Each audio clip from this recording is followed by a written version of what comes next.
शुरू करेंगे। धन्यवाद प्रभु जी, सुंदर समय के लिए धन्यवाद। आज दिन का समय एक बार और आपका चरण में आने के लिए, किसी नया साल का प्रभु जी पहले द्वार में आपका चरण में आकर थोड़े समय प्रभु जी आपको वचन को सीखने के लिए आपने मदद करा। पिछले दिन प्रभु जी आपने हमें संभाला, नए साल में प्रभु जी प्रवेश करने के लिए सहायता किया। पहले द्वार में आपको वचन को मनन करने के लिए सहायता करना। आए भाई बहनों के लिए, बच्चों के लिए प्रार्थना करता प्रभु जी आप सभी को आशीष देने। आज का वचन सभी के जिन्हें आशीष का कारण है सहायता करने यीशु मसीह के नाम से मांगते हैं। सबको जय मसीह की, जय मसीह की सबका। आज दिन का समय सुबह बारिश का कारण थोड़ा सा लेकर के कोई बात नहीं, थोड़ा सा आप सीखेंगे क्योंकि आप लोग जब आ गया तो थोड़ा सा सीखेंगे पढ़ेंगे। पिछले दिन हम लोग उत्पत्ति की किताब शुरू किया था। उत्पत्ति की किताब का उसका पहले अध्याय का पहले वचन, तो जहाँ पर बोला था beginning of time and space. In the beginning मतलब किसका किसका है, समय और स्पेस दोनों का शुरुआत इन द बिगिनिंग करके, ठीक है। और ये भी हम देखा था पहले 1 से लेकर 11 अध्याय में मेन 4 इवेंट्स है, 4 घटना क्या क्या है। क्रिएशन, क्या क्या है, creation, fall of man, flood, Babel, 4 बात। उसी 1 से लेकर 11 अध्याय तक कितने साल का, 2000 साल का टोटल बात हुआ। उसमें क्रिएशन में भी मैंने बताया था, उसमें भी मेन 4 लोग हैं। मैंने बताया नहीं, मतलब मुझे तो डाउट है। आदम, हाबिल, कौन है, हनोक, नोह। मैंने बोला था नहीं, वो भी थोड़ा सा लिखना। 1 से लेकर 11 तक भी 4 लोग हैं मेन कैरेक्टर्स, मतलब मेन 4 लोग हैं। आदम,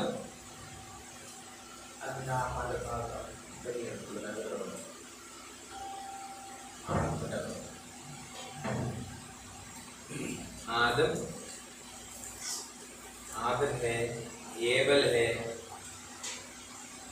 आदम, हाबिल, फिर कौन है, हनोक और नूह। आदम, एबल,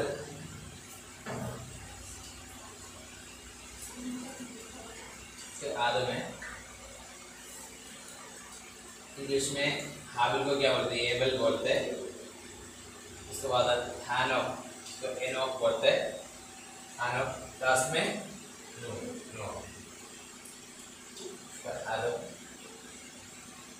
आदम बोलते हैं हाबिल, हनोक को हनोक बोलते हैं ना, हनोक, नूह।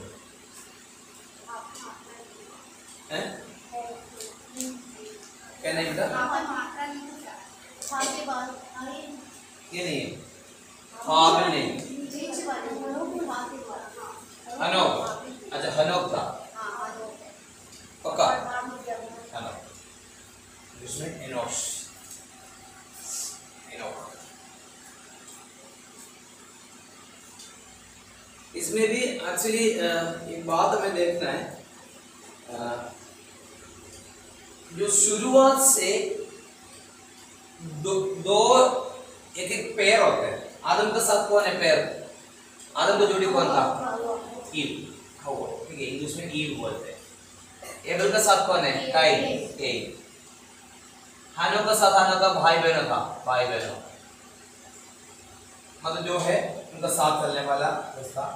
और नूह का साथ, नूह का समय का जितने लोग, उसको क्या बोलते हैं, कंटेम्पररी। उसको क्या बोलते हैं, उसी समय का लोग, उसको क्या बोलते हैं, मलयालम में समकालीन बोलते हैं। हिंदी में इसको बोलते हैं क्या, समकालीन बोलते हैं ना। हाँ ठीक है, ऐसे तो समकालीन, क्योंकि कंटेम्पररी मतलब जो लोगों का साथ है। आदम का साथ कौन था, आदम लिख लो पैर। आदम का साथ कौन है, ये जस्ट अपने नोट कर रखना। आदम, हव्वा, एबल, हाबिल, कैन, हनोक का साथ, हानो का भाई बहन लोग था। और नूह का साथ समकालीन, उनका समकालीन कंटेम्पररी। समकालीन बोलते हैं ना,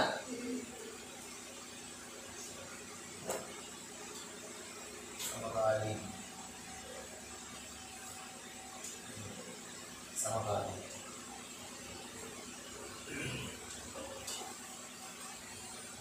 ऐसे तो उत्पत्ति के किताब में एक बात क्लियर है, ये तो परमेश्वर का ओर से कुछ लोग चलते हैं और शैतान की ओर से भी कुछ लोग। ये तो स्टार्टिंग से देखना है।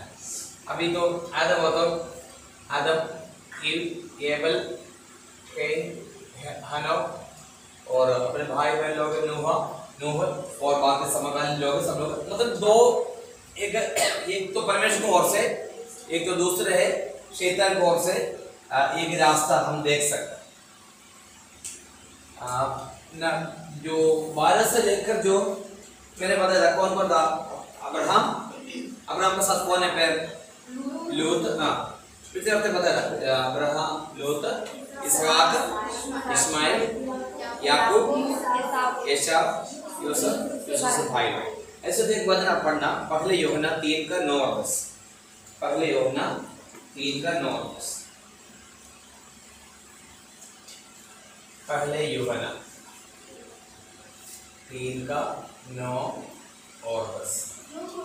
हाँ, जो कोई परमेश्वर से जन्मा है, जो कोई परमेश्वर से जन्मा है वह पाप नहीं करता, वे पाप नहीं करता है, क्योंकि उसका बीज उसमें बना रहता है और वह पाप कर ही नहीं सकता, क्योंकि परमेश्वर से जन्मा है।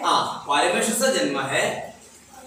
आगे आगे, उसी से परमेश्वर की संतान और शैतान की संतान। इसलिए ये दो पेयर हो गया, एक तो परमेश्वर से बनते हैं, एक तो गॉड, दूसरा शैतान करके मुझे बोला है ना। इसका मतलब है ये, एक तो परमेश्वर से जन्मा है, दूसरा शैतान से जन्मा। इसलिए स्टार्टिंग से एक जोड़ी को देख सकते। जोड़ी मतलब आदम परमेश्वर को और शैतान को। ऐसे एक बार पढ़ना बेटा, पहले यूहन्ना 3 का 9 और 10 बार। जो कोई परमेश्वर से जन्मा है, जो कोई परमेश्वर से जन्मा है, वह पाप नहीं करता, वे पाप नहीं करते, क्योंकि उसका बीज उसमें बना रहता है और वह पाप कर ही नहीं सकता, क्योंकि परमेश्वर से जन्मा है। परमेश्वर से जन्मा है, इसी से परमेश्वर की संतान और शैतान की संतान जान जाते हैं। जो कोई धर्म में काम, ठीक, इतना काफी। इसमें से ये बात समझना, शुरू से लेकर कुछ लोग परमेश्वर की ओर से और कुछ लोग शैतान की ओर से चलते थे। इसलिए यूहन्ना का पत्री में यूहन्ना ने एक बात बोला था, कुछ लोग परमेश्वर की ओर से जाते हैं, कुछ लोग परमेश्वर से जन्मे, कुछ लोग शैतान से जन्मे। और ये भी हम लोग देखा था 12 से लेकर 25 तक अध्याय में 4 लोगों के ऊपर 4 आउटस्टैंडिंग पर्सनालिटीज। कौन कौन? अब्राहम, इसहाक, याकूब, यूसुफ। ठीक है। उसके बाद क्रिएशन में हम आया था, क्रिएशन का क्रिएशन में 2 ही वजन में है। कौन सा? पहले और दूसरा। ठीक है। क्रिएशन का वजन 2 अध्याय में है। पहले अध्याय, दूसरा अध्याय सृष्टि का लिखा है। उसका हम लोग पहले वजन लिखा था आपने, भजन संहिता 33 नहीं, एक बार पढ़ेंगे, हमने ऑलरेडी लिखा है, पिछले हफ्ते लिखा है भजन संहिता 33 पेज का 9।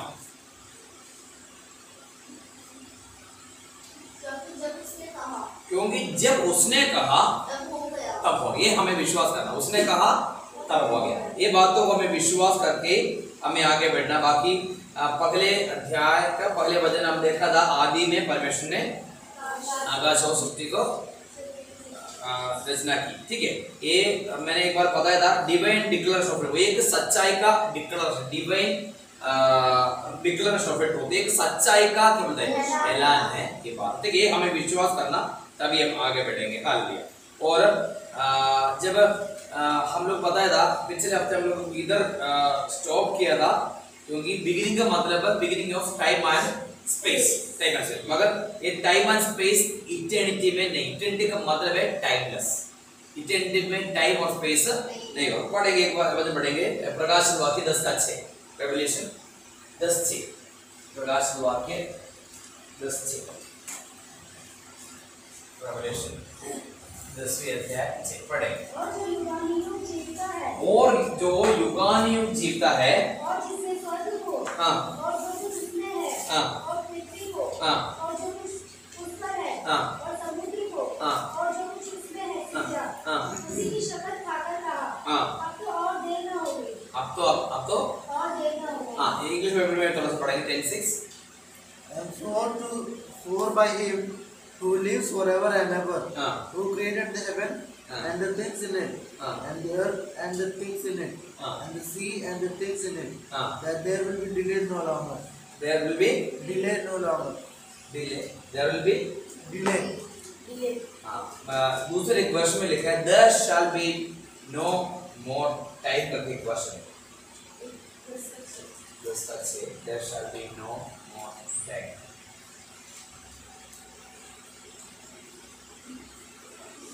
There should be time no longer. हाँ, क्या लिखा? There should be time no longer. There should be time no longer. वही there should be time no longer. then का 6 में लिखा है there should be time. अच्छा, आप और दोनों बाइबल में नहीं है, किसमें भी नहीं है। ये एक्चुअल वर्ष में ऐसे लिखा है and swear by him that liveth forever and ever, who created heaven and the things that therein are, and the earth and the things that therein. Last में लिखा है that there should be time no longer. जो time and space का जो शुरुआत in the beginning में किया, अगर जो इटर्निटी में जाएगा तो वो टाइम एंड स्पेस है। एक्चुअली इटर्निटी का जो मीनिंग होता है टाइमलेस, तो कोई टाइम नहीं, ठीक है। There should be time no longer करके इसमें लिखा है। इसमें लिखा है क्रोनोस करके एक ग्रीक शब्द है, क्रोनोस, CHRONOS, आप लिख सकते हैं क्रोनोस। इसके टाइम का जो ग्रीक वर्ड लिखा है, Greek word CHRONOS, chronos, time का जो ग्रीक वर्ड है। जानते हैं नया इनका लैंग्वेज है, ग्रीक है, ठीक है।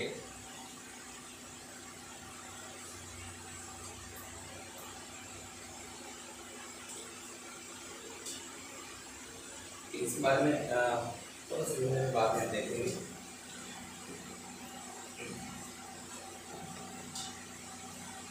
बाकी हम लोग ये भी देखा था, ये भी हम लोग देखा था दूसरा वजन उत्पत्ति का दूसरा वजन पढ़ेंगे। दूसरा वजन हाँ, उसके से पढ़ना बेटा। पृथ्वी बेडोल और सुनसान पड़ी थी। हाँ। और गहरे जल के ऊपर अंधियारा था। हाँ। तथा परमेश्वर का आत्मा जल के ऊपर मंडराता था। हाँ, मैंने ये बात भी आपको बताया था। इट बिकेम वॉइड करके लिखा है, एक्चुअली एक विडोल नहीं था। एक्चुअली जो परमेश्वर ने बनाया आकाश पृथ्वी विडोल नहीं था। पिछले हफ्ते मैंने बताया था, बताया था ये एक्चुअली बाद में ऐसे हुआ था। ये भी एक और वजन भी मैंने पिछले हफ्ते दिया था, एशिया 45 का 18, क्योंकि मनुष्य को वास करने के लिए बनाया, क्योंकि परमेश्वर ने बनाया मनुष्य को जो वास करने के लिए बनाया। कितने क्या क्या रेफरेंस आपने दिया था एक बार बताना, पिछले लास्ट वीक का 45:18 लिखा होगा एशिया, उसका आगे यिर्मयाह 4:4 का लिखा था नहीं, एक बार पढ़ेंगे एशिया 45 का 18, एशिया यिर्मयाह 4 का एशिया 45:18 पढ़ा था ना, एक बार पढ़ेंगे क्योंकि यहोवा जो आकाश का सृजनहार है, वही परमेश्वर है। हाँ। उसी ने पृथ्वी को रचा और बनाया। हाँ। उसी ने उसको स्थिर भी किया। हाँ। उसने उसे सुनसान रहने के लिए नहीं, परंतु बसने के लिए रचा। हाँ, ये बसने के लिए। इसलिए ये बात को अच्छा सा समझना, परमेश्वर ने जो बनाया ये आकाश और पृथ्वी है रहने के लिए। एक और वजन पढ़ेंगे यिर्मयाह 4 का 23 से लेकर पढ़ेंगे, यिर्मयाह 4 का 23 से लेकर 26 तक।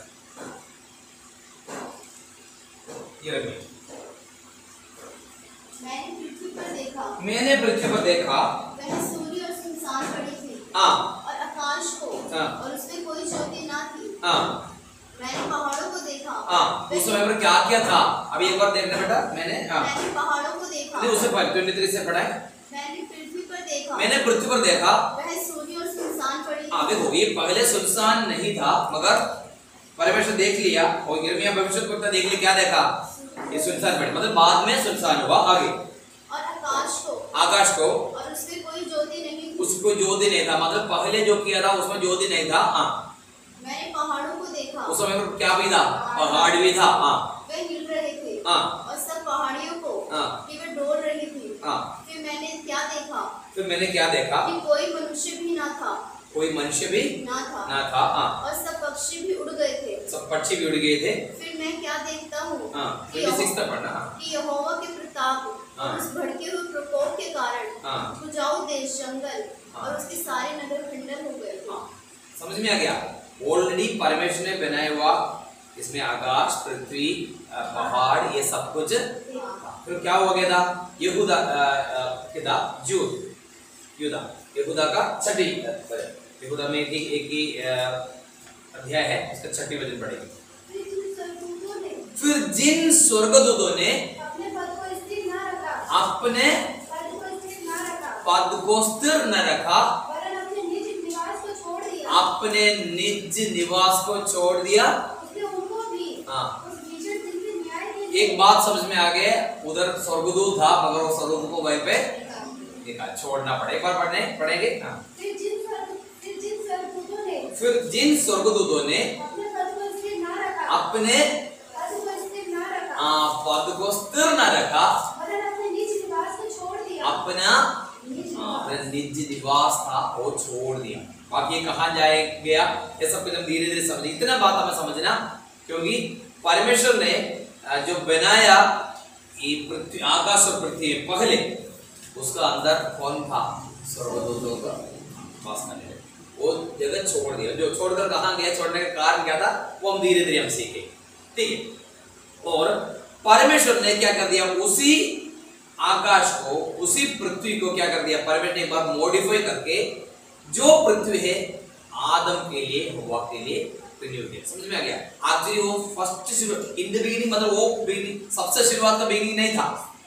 जो आदम का जो किया था, आदम को किया था, जो मॉडिफाई करने के बाद जो आकाश और पृथ्वी है, वो मॉडिफाई करने के बाद उसमें किसको जन्म दिया था, वहीं से होते हमारा 4000 साल का हिस्ट्री पुरानी। वो उससे पहले का जब हम बोलते ट्रिलियन ईयर्स, मिलियन ईयर्स करके बोलते हैं, वो कहाँ पर है, उससे पहले का आकाश पृथ्वी का। समझ में आ गया। इसलिए कभी भी साइंस पढ़ने के समय पर हमें कंफ्यूजन ये नहीं होना, अरे तो बाइबल में 4000 साल का हिस्ट्री पुराना नियम का, मगर हम लोग पढ़ते बहुत पुराना। वो पुराना साल का मतलब है जो आदम को जो बनाया था, मानव जाति का शुरुआत से लेकर जो है इतिहास पुराना नियम में है, और उससे पहले भी क्या बोलते हैं जानवर, ये सब कुछ था, पक्षी उड़ गया, सब कुछ देखा था ना, ये बात तो उसमें देखना जरूरी। अभी हम वजन में जाएंगे। गैप थियरी बाद में मैं बता दूंगा, फर्स्ट और सेकंड के बीच में गैप है, और गैप थियरी बाद में बता दूंगा। इतना समझना, एक थियरी है गैप थियरी, ठीक है, बता दूंगा क्या क्या है। और हम देखेंगे अभी परमेश्वर ने 6 दिन में सारा चीज बनाया। अभी हम लोग पढ़ के आए होगा ना, पढ़ा होगा आपने, बाइबल पढ़ लिया ना, पहले अध्याय कम से कम। इसमें 3 बात है परमेश्वर ने बनाया। मार्टर को हिंदी में क्या बोलते हैं, मार्टर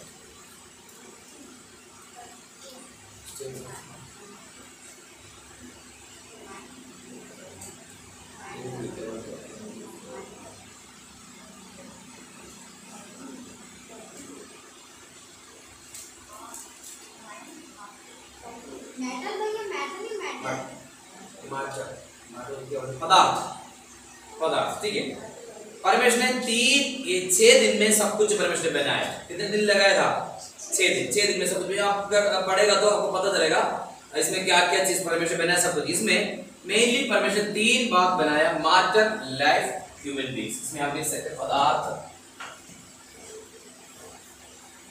आदमी अधिकरण का 3 थिंग्स गॉड मेड। क्या क्या है, एक तो मैटर, पदार्थ,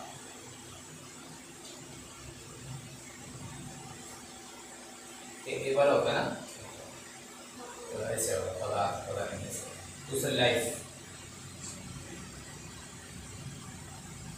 लाइफ को क्या बोलते हैं, जी, ह्यूमन बीइंग्स।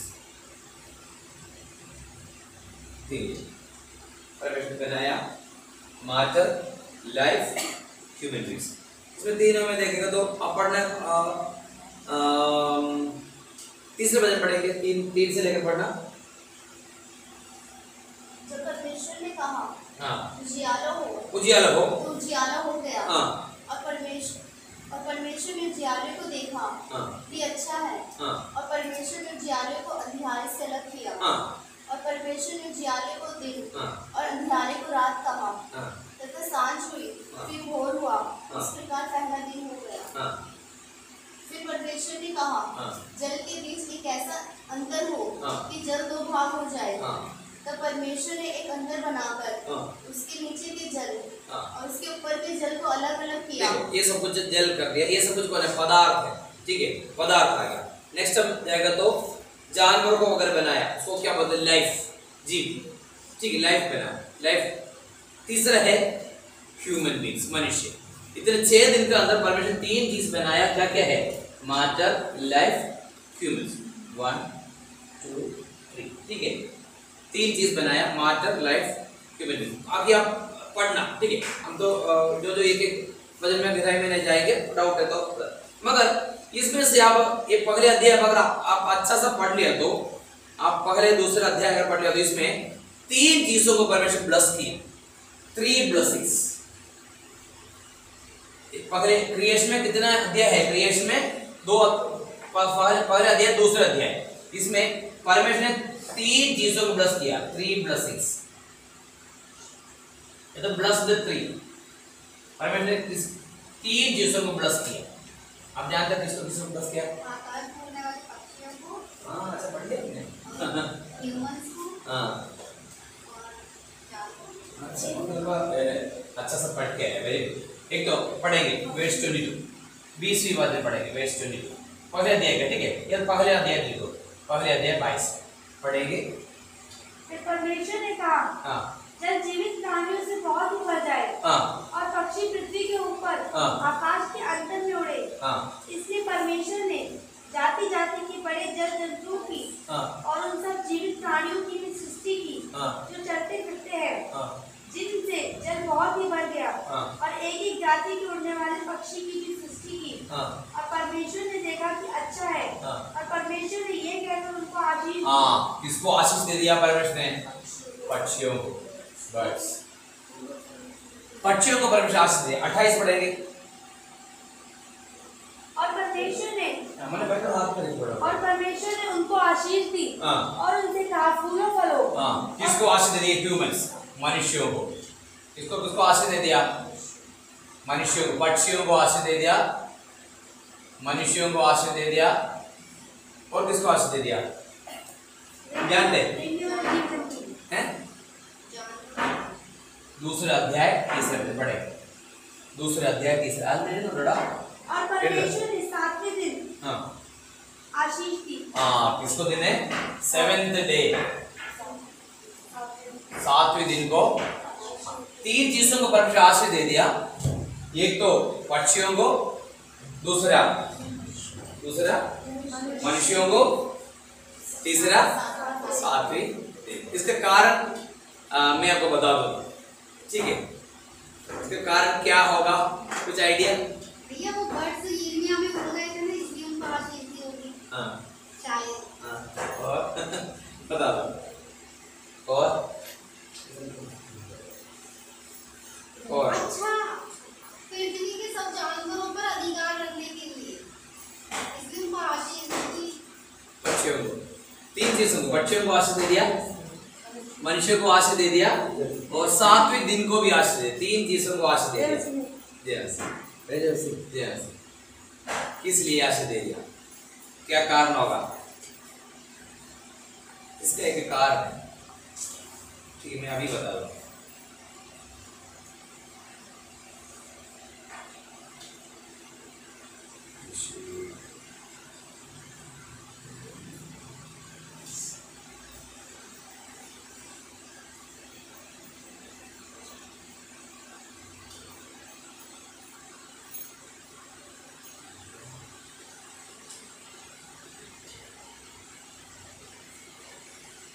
भैया इसलिए तो नहीं थी कि पृथ्वी पर ना शैतान गिर गया था, तो पृथ्वी उसकी वजह से बेनकाम हो गई थी। इस वजह से पृथ्वी पर परमेश्वर ने इनको बनाया था, इसलिए शायद इसको आशीष दी।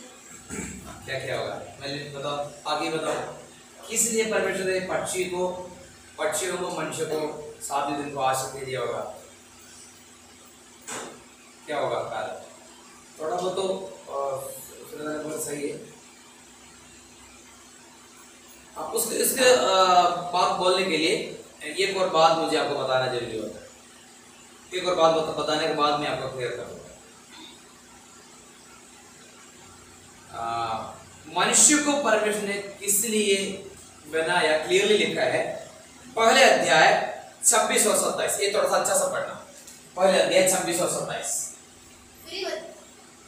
पहले अध्याय 26 और 27। फिर परमेश्वर ने कहा, मनुष्य को क्यों, वाई ह्यूमंस, ह्यूमन को परमेश्वर ने क्यों, ठीक है हाँ। फिर परमेश्वर ने कहा, फिर परमेश्वर ने कहा हम मनुष्य को अपने स्वरूप के अनुसार, हम मनुष्य को अपना स्वरूप के अनुसार अपनी समानता में बनाए, समानता में बनाए, और वे समुद्र की मछलियों हाँ। और आकाश के पक्षियों हाँ। और घरेलू पशुओं हाँ। और सारी पृथ्वी पर हाँ। और सब रेंगने वाले जंतुओं पर हाँ। जो पृथ्वी पर रेंगते हैं हाँ। अधिकार रखे। देख ये थोड़ा सा समझ अच्छा सा समझने वाली बात है। इसमें आज मैं बता दूं तो परमेश्वर ने मनुष्य को कैसे बनाया, स्वरूप और समानता। ये स्वरूप और समानता के बारे में शायद मैंने पहले प्रजा में भी काफी बार किया था, याद है क्या है स्वरूप और समानता? लाइकनेस एंड इमेज, स्वरूप और समानता। स्वरूप और समानता, स्वरूप का मतलब होता है इमेज, स्वरूप। स्वरूप को कैसे लिखेंगे?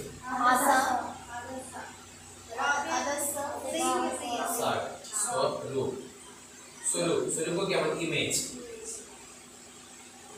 समानता, समानता, लाइकनेस। परमेश्वर ने दो चीजों में हमें मनुष्य को बनाया, परमेश्वर का स्वरूप और समानता। स्वरूप, स्वरूप सादृश्य, मलयालम में सादृश्य स्वरूप, स्वरूप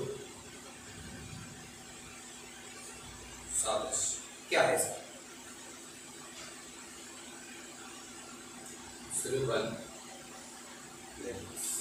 क्या है? मतलब जैसे परमेश्वर दिखते वैसे हम दिखते हैं, और जो परमेश्वर के गुण है वही गुण परमेश्वर ने हमें दे रहा। हाँ, एक बात एक्चुअली एक तो है ग्लोरी, इटर्नल लाइफ, ये हमारा है स्वरूप मतलब लाइकनेस।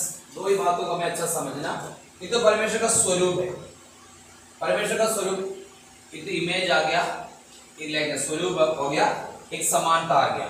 मतलब परमेश्वर का जो स्वरूप है, मतलब परमेश्वर का जो स्वभाव है वो हमारा अंदर आना है, और दूसरा है परमेश्वर का ग्लोरी इटर्नल लाइफ। मैं इसके बारे में थोड़ा सा और आगे बता दूंगा, अभी लिखना नहीं, ताकि इसके बारे में मुझे तीन बातों को थोड़ा सा अच्छा से समझाना, वो समझने के लिए थोड़ा सा टाइम भी लगेगा। इसलिए पढ़ेंगे यशायाह भविष्यद्वक्ता 43 का 7 पढ़ेंगे। यशायाह 43 7,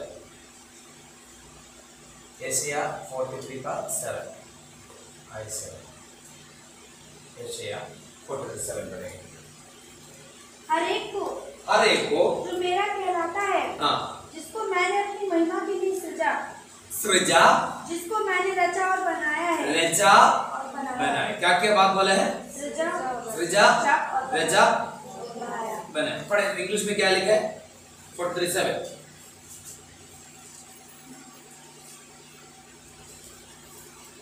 Even everyone that is called by my name, for I have created him for my glory. Created Him for my glory. I have formed him. Yeah, I have made him. Formed, made, created, formed, मतलब क्या है? तीन बात है। परमेश्वर ने क्या क्या किया? सृजा, रचा, आप लिख सकते हैं ना, तीन लिखना, सृजा, रचा, बनाया। इंग्लिश में लिखा है क्रिएटेड, फॉर्म, तीसरा मेड। पहले थिस्सलुनीकियों का पत्री 5 का 23, पहले थिस्सलुनीकियों 5:23, पहले थिस्सलुनीकियों का 5:23, पहले थिस्सलुनीकियों 5:23 पढ़े।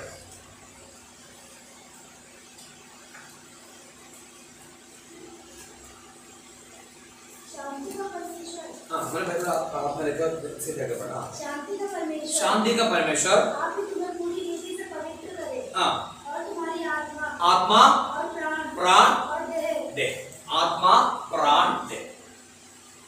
तो तीन बात है देखा था, आत्मा प्राण देह। पहले क्या बोला था? सृजा, क्रिएटेड,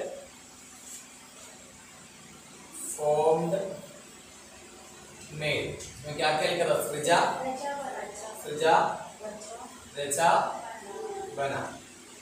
अभी बोला है आत्मा प्राण देह। इंग्लिश में क्या एक बार पढ़ेंगे? Spirit, soul और body. हैं? Spirit, Spirit. soul और body. Spirit, Soul, soul, body. ये बातों को अच्छा से समझना। पाप आ गया केवल हवा ने एक फल खाया वो नहीं। हम लोग सीखते हैं हवा ने एक फल खाया पाप आ गया। सिंपली हम कैसे में ऐसे बोलते, मगर बाइबल स्टडी में जाएगा तो हमें पता चलेगा केवल एक चीज खाने से पाप नहीं है। पाप कहाँ का होगा? जिसमें तीन बात है, आत्मा प्राण देह। इधर लिखा है क्रिएटेड फॉर, सृजा, रचा। ये परमेश्वर का तीन, मतलब एक मनुष्य का अंदर तीन चीज होते हैं, आत्मा प्राण ईश्वर। परमेश्वर का समान, पिता पुत्र पवित्र आत्मा का समानता में हमें बनाया। हमारा अंदर तीन भाग है, एक तो स्पिरिट, आत्मा प्राण देह। ये लोगों को ये दोनों का डिफरेंस नहीं जानते। ये दोनों के डिफरेंस, लोग सोचे आत्मा क्या होता है, प्राण क्या होता है। देह तो पता है, शरीर तो पता है, बॉडी पता है। बॉडी क्या होता है? बॉडी, सोल एंड स्पिरिट, या तो body, soul and spirit. Body को हम जानते हैं, मगर ये स्पिरिट और सोल, आत्मा और प्राण का अंदर नहीं जानते। इसलिए बहुत बार क्या करते हैं हम लोग सब एक ही जैसे बोलते। इसको हम अच्छा समझ में पता चलेगा पाप कैसे आ गया। केवल एक खाने से नहीं है, खाने के बाद पाप कैसे एक मनुष्य के अंदर आ गया। ये स्टडी जब अच्छा सा करेगा तो पता चलेगा। तो थोड़ा धीरे धीरे हम सीखेंगे, जल्दी हम सीखेगा तो समझ। इतना समझना, लाइकनेस मतलब परमेश्वर का जैसे ही हमें बनाया। परमेश्वर का हम लोग क्या बोलते हैं? ट्रिनिटी, पिता पुत्र पवित्र आत्मा। वैसे ही हमारा अंदर शरीर, आत्मा, प्राण, ठीक है। वैसे तो इसलिए लिखा सृजा, रचा, बना, ठीक है। ये तीनों का डिफरेंस, एक तो क्रिएट हो गया, एक फॉर्म कर दिया, मेड हो गया। सब कुछ हम धीरे धीरे अच्छा सा करके हम सीखेंगे। इन बातों को हमें समझना। हालेलुया। और इसका एक और वचन इसका साथ साथ पढ़ना है। मैंने पहले बताया था ना, एक गैप थियरी है, मैं बाद में आपको बता दूंगा। पहले और दूसरा वचन का अंदर एक गैप होता है, उसको क्या बोलते हैं? गैप थियरी बोलते हैं। गैप एक बहुत बड़ा गैप है, वो गैप को समझना जरूरी होता है। एक गैप समझने वाले के लिए साइंस पढ़ने के लिए दिक्कत नहीं तो हम सोचेंगे 4000 साल का अंदर का कैसे कैसे गैप आ गया, समझ में नहीं आएगा। पढ़ेंगे इब्रानी का पत्र 11 का 3, शायद हम लोग पिछले हफ्ते भी लिखा था। इब्रानी का पत्र 11 का 3, इब्रानी का पत्र 11 का 3। विश्वासी से हम परमेश्वर हाँ, हम जान जाते हैं, विश्वासी से हम जान जाते हैं कि सारी सृष्टि की रचना हाँ, परमेश्वर के वचन के द्वारा हाँ, ये वचन हमें अच्छा सा विश्वास करना, तभी हम बाइबल में आगे बढ़े। तो ये कैसे विश्वासी से हम जान जाते हैं परमेश्वर ने सारी सृष्टि को रचना किया, ठीक है। एक तो मैंने बताया जो परमेश्वर का जो स्वभाव है वो क्या करना हमारा अंदर है। बाकी जो समानता हम परमेश्वर का डेवलप करना, रोज रोज जैसे इस परमेश्वर के जैसे हमें आगे बढ़ना। और अभी वचन पढ़ा था एक 28 में पढ़ा था ना, मनुष्य को कैसे बनाया। 26 27 को मैंने बताया था। 26 पहले अध्याय 26 27 पढ़ेंगे। पहले अध्याय 26 27। फिर परमेश्वर ने कहा हम मनुष्य को अपने स्वरूप के अनुसार हाँ, और अपनी समानता में बनाए, हाँ, और वे समुद्र की मछलियों हाँ, और आकाश के पक्षियों हाँ, और घरेलू पशुओं हाँ, और सारी पृथ्वी पर हाँ, और सब रहने वाले जंतुओं पर हाँ, जो पृथ्वी पर रेंगते हैं निकाल करे। हाँ, 28 भी पढ़ेगा 28। और परमेश्वर ने उनको आशीष दी, और परमेश्वर ने उनको इंग्लिश में निकाल कर रखना, हाँ, उनकी आशीष दी। और उनसे कहा फूलो फलो और पृथ्वी पर भर जाओ, पृथ्वी पर भर जाओ और उसको अपने वश में कर और उसको अपने वश में कर लो। और समुद्र की मछलियों हाँ, तथा आकाश के पक्षियों हाँ, और पृथ्वी अधिकार। तो इंग्लिश में पढ़ेंगे 28। हाँ। God blessed them God blessed them and said to them, be fruitful fruitful and multiply and fill the earth and subdue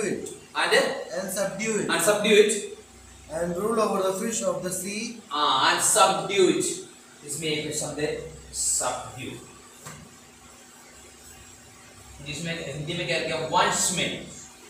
क्या मतलब वंश में? वश में। मलयालम में कैसे? आड़की वर्ड। ये शब्द को अच्छा सा समझना। ये वचन नॉर्मली पढ़ने के समय पर हमारा मन में सोच आता है, मनुष्य को परमेश्वर ने किस लिए बनाया, किसको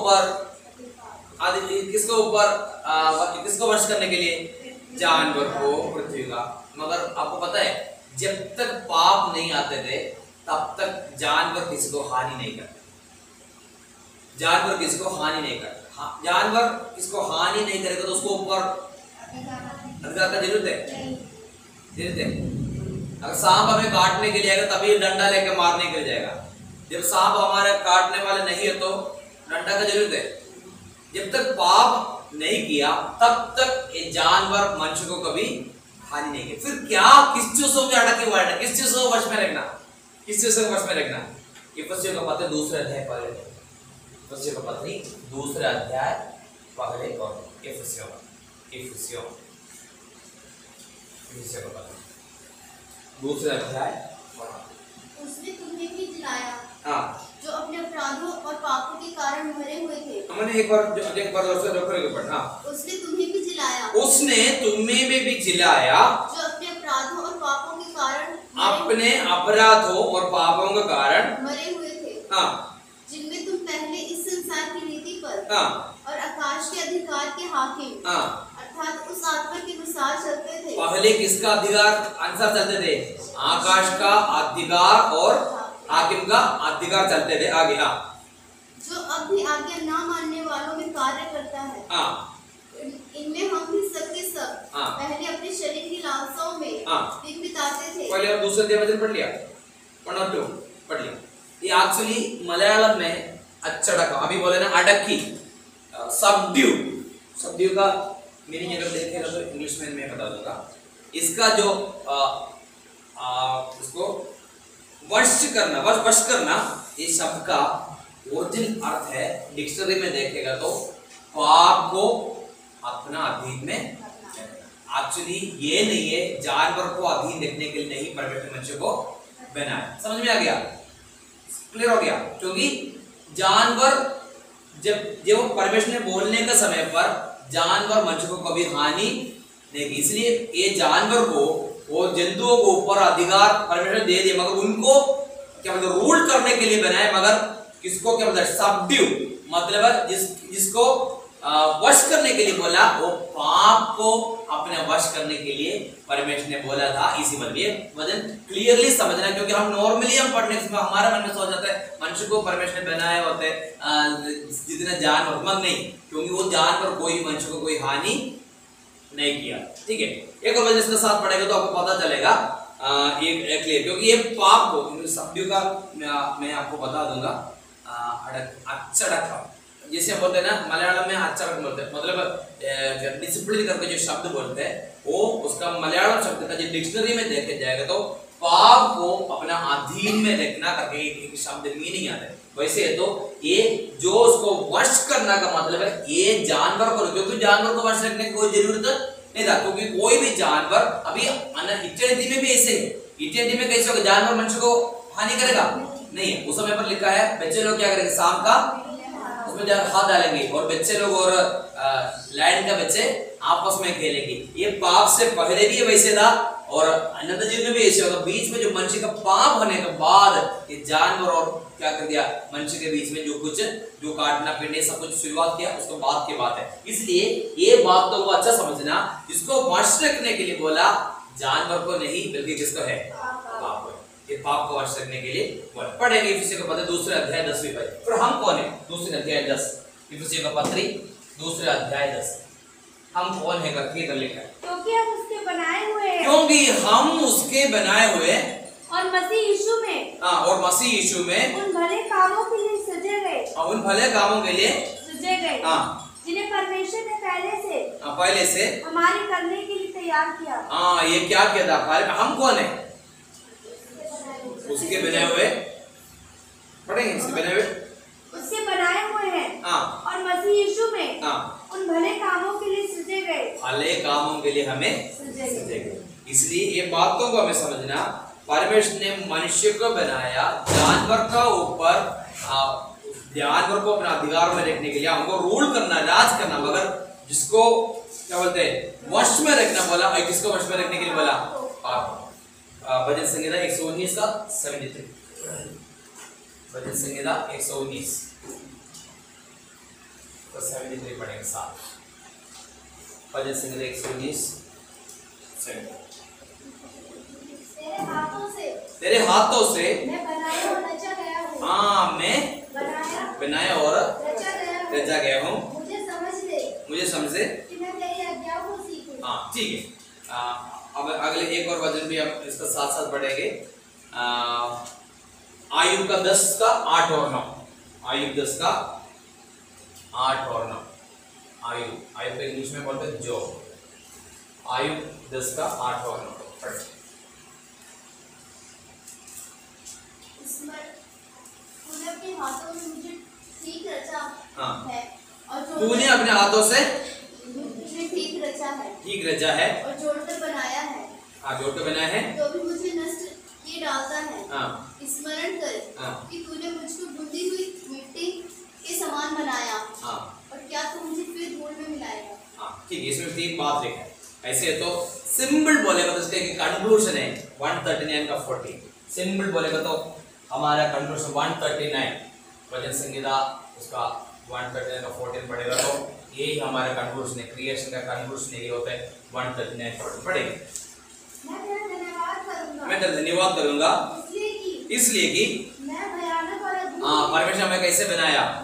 भयानक, इंग्लिश में लिखा था fearfully and wonderfully made। भयानक और अद्भुत रीति से परमेश्वर ने हमें रचाया। इतना समझना, ठीक है? परमेश्वर ने बनाया, अद्भुत तरीका से हमें रचाया, ठीक है? और परमेश्वर ने मनुष्य को बनाया। मनुष्य को बनाने के बाद 7वें दिन परमेश्वर ने क्या किया? आराम कर लिया, रेस्ट कर। मैंने बता दिया। उसके बाद मनुष्य को क्या हो गया? वो 3 और 4 अध्याय में क्या हो गया मनुष्य को? मनुष्य के फॉल ऑफ मैन, ठीक है? और मैं आपको ये भी बता दूंगा, इसका कारण के बारे में आपको बता दूंगा।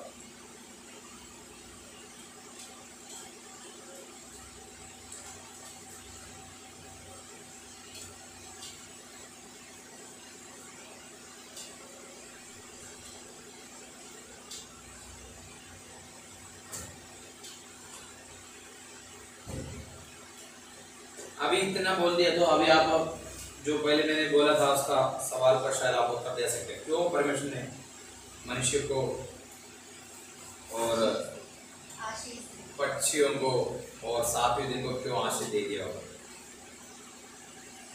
होमवर्क दे दूंगा, आप ढूंढ लें, ठीक है? कैसे हुआ था, क्या है कारण? इसमें से कुछ चीज आपको शायद डाउट होगा, बता सकते हैं।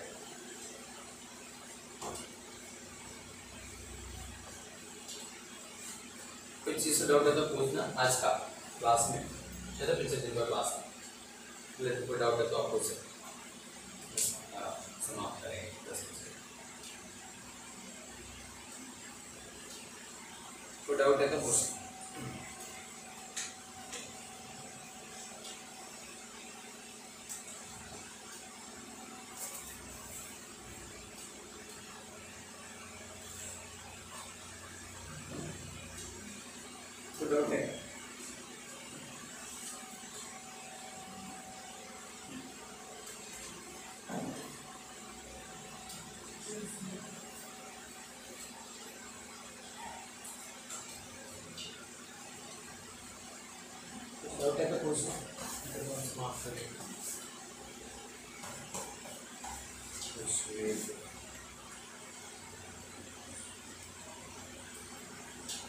कोई डाउट है तो पूछना।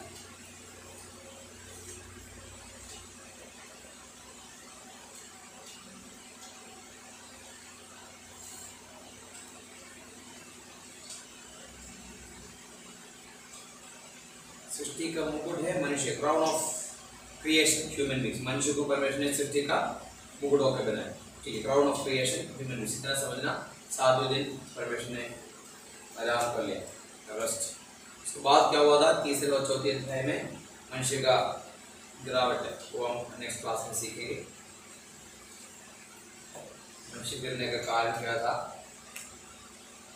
कैसे गिर गया।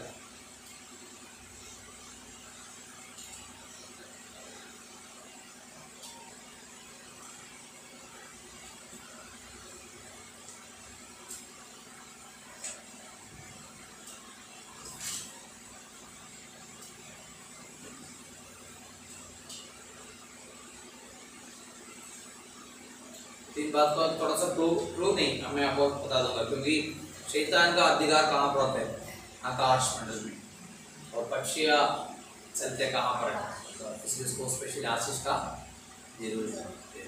नेक्स्ट, मनुष्य को पाप का असर, पाप का अटैक किस पर होगा, मनुष्य पर होगा, इसलिए मनुष्य को परमेश्वर ने आशीष दिया। 7th डे, 7वें दिन आराधना करने के लिए, किस लिए 7वें दिन को किस लिए किया था, शैतान का अधिकार में रहने वाले लोगों को रोज तो हम इतना प्रार्थना भी नहीं करते, मगर कम से कम एक ही दिन में परमेश्वर ने 7वें दिन को परमेश्वर इसलिए आशीष दे दिया ताकि उसी पाप को हरा के एक नया जीवन में आगे बढ़ने के लिए एक दिन भी परमेश्वर ने आशीष दी। इसलिए 3 चीज़ों को आशीष दिया, बर्ड्स, पक्षियों को, मनुष्य को, 7वें दिन को। बहुत उसके बारे में बहुत कुछ हमें सीखना, मगर सिंपल बोले तो इतना ही है, आकाश मंडल में पक्षियाँ होते, इसलिए शैतान का जहाँ पर केंद्र, इसलिए उनको आशीष दे दिया, उसको आशीष दे दिया।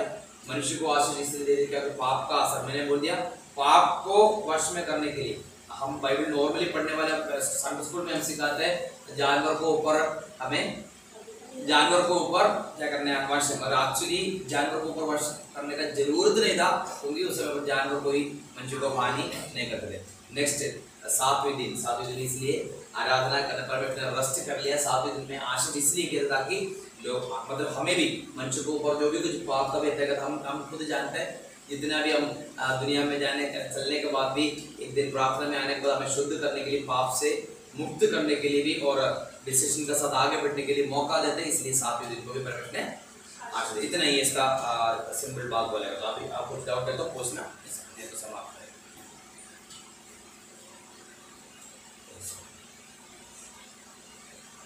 कुछ डाउट है तो बताओ, नहीं तो वो भी बताओ, तो प्रार्थना करेंगे।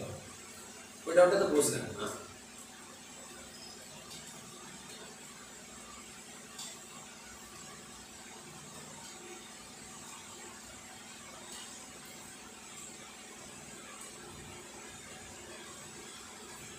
नहीं कोई डाउट है नहीं?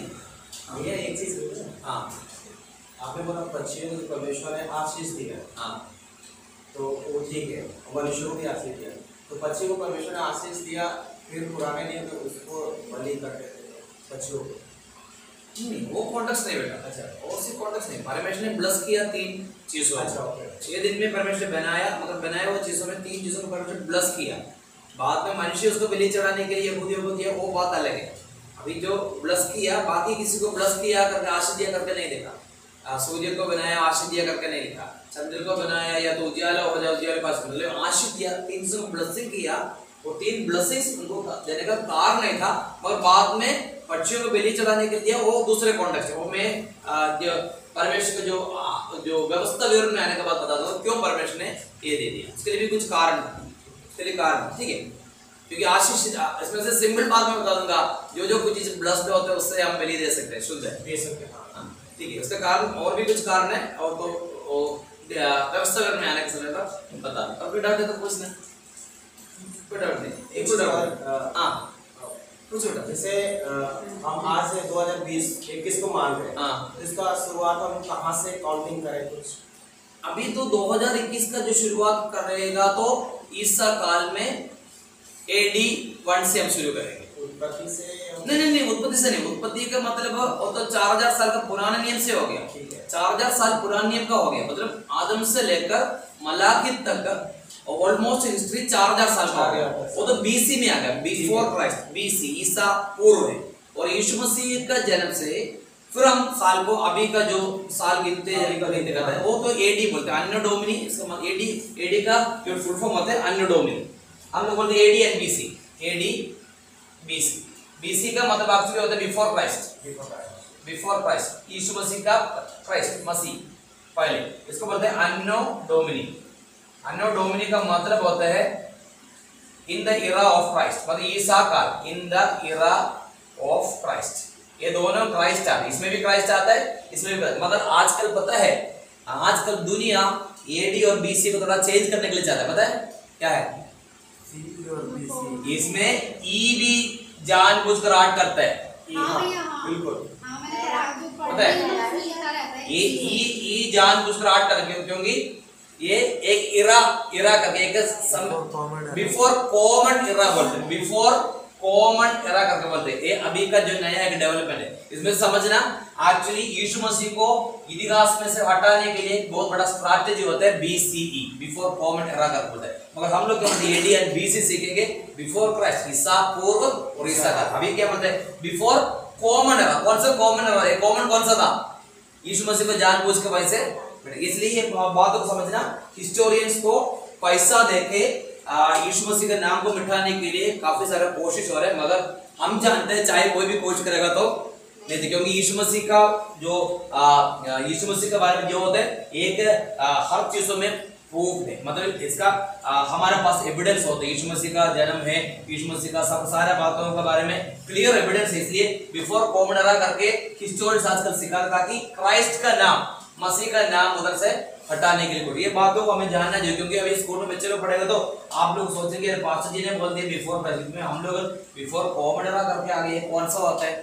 एक्चुअली अन्नो डोमिनी का मतलब है अन्नो डोमिनी। ये बातों को देखने से लोगों को नहीं पता, मगर इसका मीनिंग होता है in the era of Christ, ईसा काल, यीशु मसीह का काल। इसलिए अभी जो हमारा साल अभी 2021 है, इसका मतलब है अभी 2021 का मतलब है हमारा शुरुआत किया था 1 2 3 से शुरू किया, तो इधर का है यीशु मसीह का जन्म। इसलिए हम बोलते हैं इतिहास को अगर 2 भाग करेगा तो इसके बिल्कुल बीच में है जीसस। यीशु मसीह के बारे में बोलते हैं इतिहास को 2 भाग करके उसके बीच में खड़े होने वाला यीशु मसीह, क्योंकि यीशु मसीह से पीछे बीसी बिफोर क्राइस्ट और यीशु मसीह का आगे एडी अन्नो डोमिनी। मगर अभी बीसीई करके बोलेगा तो हमें समझना एक्चुअली इतिहास के बीच में खड़े होने वाले कौन है? यीशु मसीह। समझ में आ गया? अभी एडी, अभी तो एडी चल रहे, एडी 2021 आ गया, मतलब है यीशु मसीह का जन्म से साल को गिनती करके 2021 तक आ गया, 2021। समझ में आ गया? कोई डाउट है? ये जो ब्लेस किया था वो पक्षी के साथ में जानवर वगैरह सब थे ना? नहीं, पक्षियों, आकाश का पक्षियों, बर्ड्स। लेकिन जो 22 वजन में है ना, ये फूलों वालों। हाँ, नहीं, पक्षियों के बारे में मैंने कौन सा वजन बताया था? 22 पढ़ना, 22 एक बार पढ़ो। और परमेश्वर ने ये कह के उनको आशीष दी, फूलों वालों। परमेश्वर ने ये कह के उनको आशीष दी, फूलों वालों और समुद्र के जल में भर जाओ, और पक्षी पृथ्वी पर बढ़े। पढ़े। हाँ, फिर 22 में ये लिखा है, और ये 20 और 21 में ना ये जानवरों का भी लिखा है और पक्षी का भी लिखा है। मैं 21 का पढ़े, 21 पढ़ेंगे। हो सकता है बाइबल में मलयालम बाइबल नेक्स्ट वर्जन में आ गया, पढ़ेंगे 21 से लेकर पढ़ेंगे। इसलिए परमेश्वर ने जाति जाति के बड़े बड़े जल जंतुओं की और उन सब जीवित प्राणियों की भी सृष्टि की जो चलते फिरते हैं, जिनसे जल बहुत ही भर गया, और एक एक जाति के उड़ने वाले पक्षियों की भी सृष्टि। अभी देखो, अभी पढ़ेंगे आकाश में पढ़े बेटे पक्षियों का, और बहुत ही भर गया, और एक एक जाति के उड़ने वाले पक्षियों की, एक एक जाति का उड़ने वाला पक्षियों की भी सृष्टि की, पक्षियों को भी सृष्टि की। और परमेश्वर ने देखा कि अच्छा है। और परमेश्वर ने यह कह कि उनको आशीष दी। बस ये कहकर उनको आशीष दिया, किसको है? उड़ने वाला। बट इंग्लिश में इस प्रकार लिखा है, इंग्लिश में पढ़ेंगे एक बार अगर मिलेगा तो। 21 का लास्ट है, Genesis का 21. And God saw everything. उससे पहले And God blessed them, हाँ saying, "We नहीं 21 का last abundantly under kind and every winged fault उधर से 21 का सेकंड पार्ट पढ़ेंगे 21 का second part God created the sea monsters and every living creature that moves, which with the water swarmed after their kind, and every winged and every winged bird. winged bird मतलब क्या होता है? winged bird मतलब क्या होता है? जिसको पंख होते हैं उड़ने वाले. and every winged bird After its kind.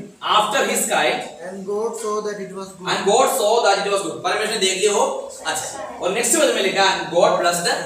अच्छा, लेकिन हिंदी में भैया हम समझेंगे तो हमें तो लगेगा कि सबको बोला. हाँ एक बार पढ़ेंगे इसलिए ना एक बार पढ़ेंगे हिंदी बाइबल में क्लियर करेंगे.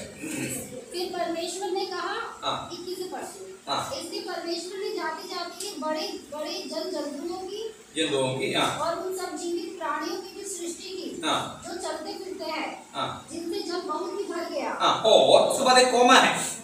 अच्छा हाँ. एक कोमा है ना आगे बढ़े. और एक एक जाति के उड़ने वाले. हाँ देखो एक कोमा का मतलब क्या होता है? उसको फर्स्ट पार्ट का हो गया फिर नेक्स्ट आ गया और बीच में कोमा अगर नहीं हो तो आप बोलते सही है मगर बीच में कोमा आ गया. देखो और एक एक जाति के उड़ने वाले पक्षियों को भी सृष्टि की. उसके बाद सेमीकोलन है मतलब उसका कंटिन्यूएशन आ गया.